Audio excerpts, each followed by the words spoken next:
Welcome to Toyota Time with Timmy the Toolman and Sean. Today, what we're going to share with you is a product I just purchased for my four-wheeling adventures.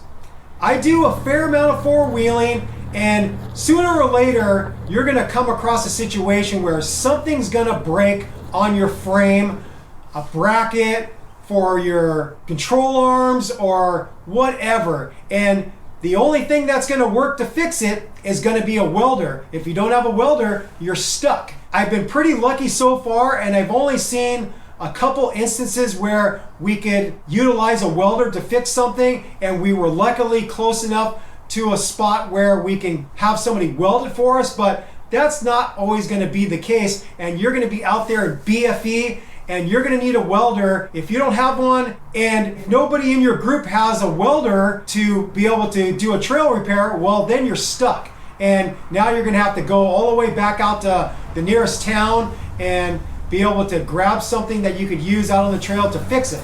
There's a fair amount of options for trail welders out there. I did some research, and the one I decided to go with is a flux core trail welder that this couple, Sue and Vichai, make out of their home in Placerville, California. I called and talked to Sue, and she was really helpful over the phone, answered all my questions very completely, and I decided this sounds like a good unit for me to go with because it seems like it's very functional and it's not really expensive. I got the welder and a Harbor Freight case that they can sometimes provide for you if they have them in stock. If not, you could buy the case yourself from a Harbor Freight store near you.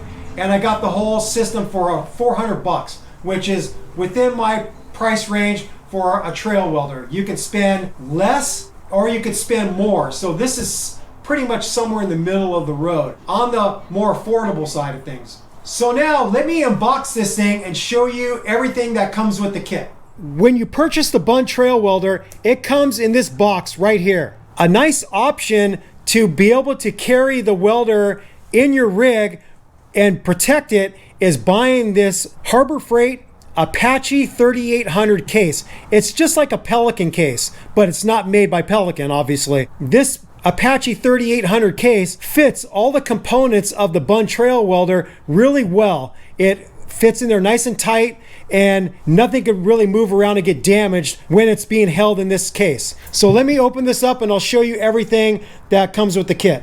This box comes with multiple layers of foam. So what I ended up doing is I ended up keeping the bottommost layer of foam as a nice base for all the parts, and then I kept the upper one, this one, so everything fits in there nice and tight when the lid is closed. I added these welding gloves to my kit, but these don't come with the kit. These are my own gloves.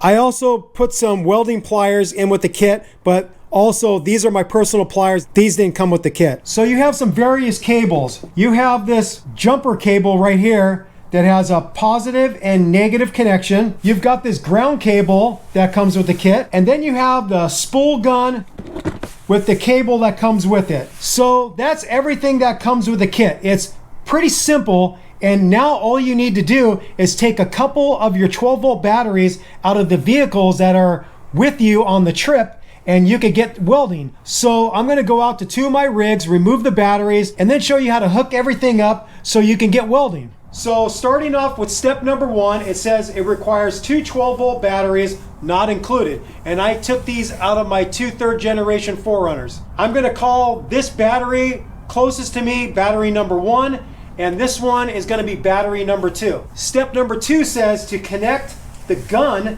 to the negative post on battery number one. So I've got the connector, and this is kind of like a quick release that you would find on a bicycle application. So you can just easily slide it over the post and clamp it in place. That seems a little bit loose, so you can make an adjustment. You could turn the knob here a little bit to make it tighter once you cam this into position. Okay, that's better. I'm happy with that. That's pretty sturdy. Step number three says to connect the red terminal from jumper cable to positive post on battery number one. So again, it's the same type of connector. It's a quick release. I'm gonna adjust this one a little tighter too. Okay, that's connected. Step number 4 says to connect the black terminal from the jumper cable to the negative post on battery number 2.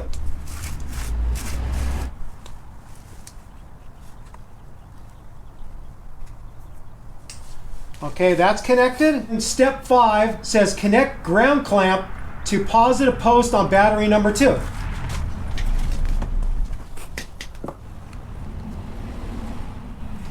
Step 6 says connect small red clamp from gun to positive post on battery number 1. So that's this one, and I connect it over to here. And it has a little warning here. Gun is energized once all clamps are connected to the batteries. The trigger only feeds the wire, it doesn't give it power. So when all the cables are connected, this thing is ready to weld. So the tip is going to be hot. So you have to know that. I'm now ready to weld. One additional thing I bought for this trail welding kit is I bought a smaller welding goggle setup. It comes with a face shield and the goggles, and if you want, you could pop the goggles out of this face shield and then just use the goggles themselves. So if you're in a tighter situation where you had to get your head in there and this face shield was going to hinder you being able to get to where you needed to get with the welder, then you can just use the goggles. It comes with several settings. You can adjust the shade, the sensitivity, and the delay of when it goes from auto darkening to light again. So these are an auto darkening type of welding goggles. So as soon as you strike an arc, it will darken down for you. The first thing I'm gonna show is how this tip is hot and ready to go. You don't even have to pull the trigger. So I grab a piece of metal, I've got a little bit of wire sticking out, and I'm gonna show you how it'll start. I just wanted to give you a visual of that, so when you're feeding this gun into where you need to get it, you have to be careful where you're putting the tip, because if you strike it up against some metal as you're weaving it into where you need to weld, you're going to start welding basically. So you have to be careful where the tip is going. The first size metal I'm going to try welding is 3/16. 3/16 is a pretty common size for automobile applications, for the frame, and for things that weld to the frame. So I'm going to try this out and see how this thing does. I'm basically gonna put two pieces together at a right angle. I'm gonna tack weld it on each end, and then I'm gonna start running a bead and see how well I do with this welder.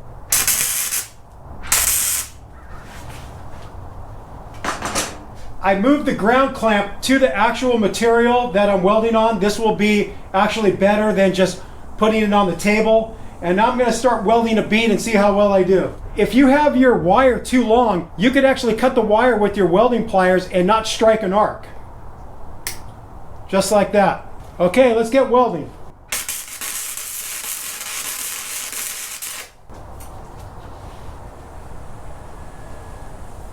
That first pass wasn't that good. I need some practice.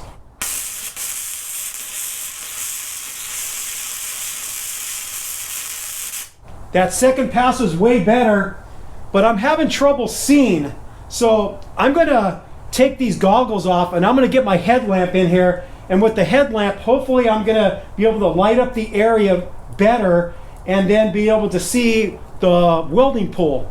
So I now just have the goggles with my headlamp on full power, and let's see if I can weld better, being able to see better the welding pool.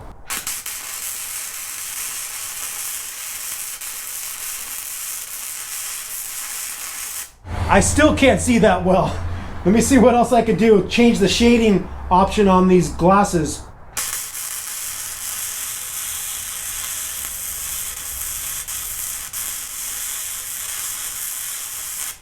It's actually welding pretty darn good, but again, my biggest problem is not being able to see well enough. Let me see if I can do some more adjustments. My first welds looked pretty darn good, I would have to say, but because I couldn't see very well, I was kind of welding by braille, not knowing where I was welding. What I'm gonna do is I'm gonna switch to my regular welding helmet that I know I can see a little bit better with, and then see how well I do. I definitely could see better with my regular welding helmet, and I have a magnifier in there because my eyes aren't the greatest close up. I'm gonna try welding again with these smaller goggles with the headlamp and see if I can weld with any level of confidence. seeing what I'm doing. Nope, I'm just pretty much welding by braille. I can't see what I'm doing. So it appears for me, I'm gonna have to use my full-size helmet. I have a magnifier in here. It's this thing right here. It magnifies it a little bit for me so I can see better.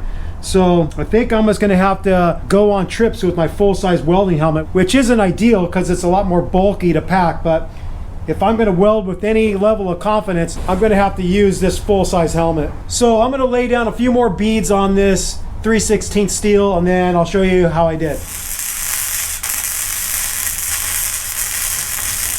I'll clean this up with a wire brush so you can see better the weld. So here's the welding that I did, mostly with my full-size helmet where I can see a little better. And you can see that I got a pretty good bead going. And no doubt, if I can do welds like this out on the trail, the welds are gonna hold no problem. The one difference is when you're out in the field, your material is gonna be a little bit dirtier, so you're probably not gonna get as nice of welds, but I'm pretty confident that I'll be able to do welds that will hold no problem to get me off the trail. So now I'm gonna try out some 1/4" material and see how the gun does with that width of metal. You'll notice I also have a headlamp taped to my welding helmet because the extra light really helps me see what I'm doing. All right, let's lay down a bead on some 1/4" material. Not as good. I need a little more practice on this size. When I started welding the 1/4" material, I noticed that the welder wasn't working very well. And I started thinking, what could be the problem? And the only thing that could come to mind was that the battery voltage on the 2 batteries I was using out of my 3rd Gen 4Runners dropped enough to where it wouldn't weld that well.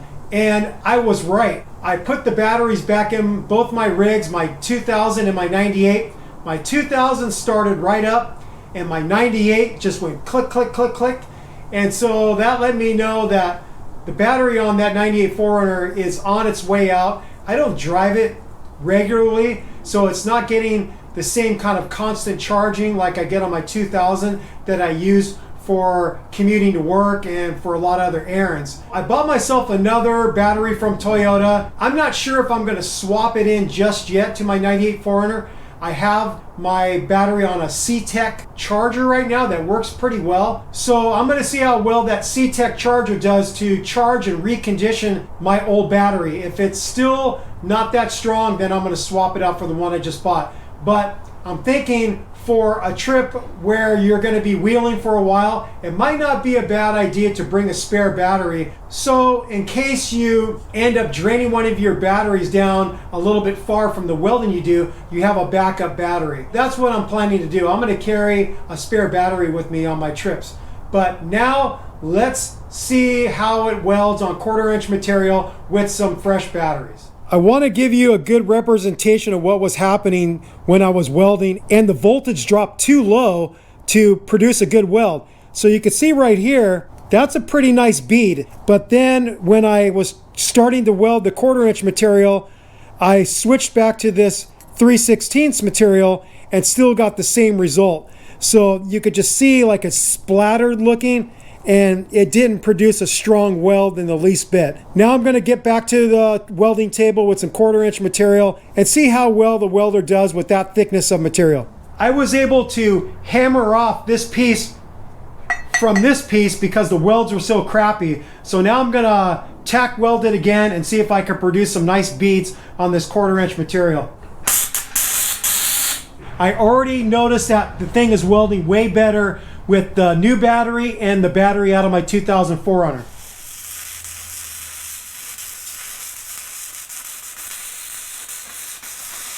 Not so good on this first side. Let me try the other side. Much better. I just had to go a little slower.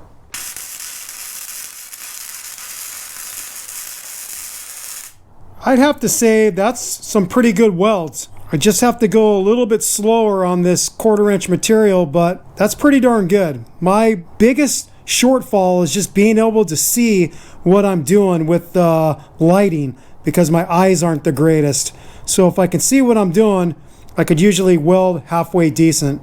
And then here's the other side that doesn't look as good. This is my first side. I re-welded the bad side, and I would say this would hold just fine for a trail repair. It's not beautiful, but it's gonna be good enough. This Bun welder works pretty darn good.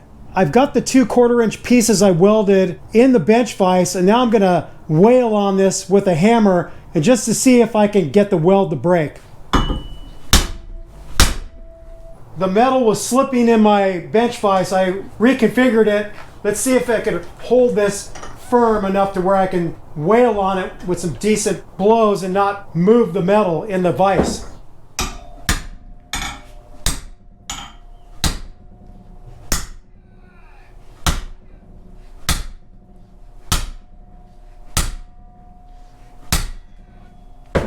I would have to say those welds are holding. I was hitting this piece of metal with a lot of force and it wasn't budging at all. All right, I'm all done checking out this Bun Trail Welder, and I'd have to say I'm pretty impressed with how well it welds, connected up to a couple 12-volt batteries. I did learn that the battery on my 98 4Runner wasn't in great shape, and what let me know that was the fact that I couldn't weld very well anymore. And then when I put the batteries back in my rigs, my 2000 4Runner started up, my 98 didn't do anything. So having two well-charged 12-volt batteries is gonna make your welding much better. So make sure before your trip you have a good battery in your rig, or you carry a spare one in case the one on your rig dies while you're making your trail repairs. I feel very confident that if we do have a situation where we have to weld something, I could competently weld something together and get us off the trail with this Bun Trail Welder. You saw me wailing on those two pieces of metal I welded together that were captured in my bench vise. I was hitting those things with a lot of force and there was no give. What was actually giving was my bench vise starting to turn for me wailing on it so hard. So no doubt those welds would hold well enough to get us off the trail and back to safety. So if you are in the market for a trail welder and you're looking at your options, I would highly recommend this Bun Trail Welder from Sue and V Chai in Placerville, California. It's well built, it works well, it's simple to set up, good on all accounts in my opinion. With all that said, we thank you for watching Toilet Time with Timmy the Toolman and Sean. Thank you for watching. Thank you for subscribing. If you have any questions or comments, do that below. Take care. Bye-bye. Sick mods and sick trail welders. Peace out. Happy wrenching. Bye-bye.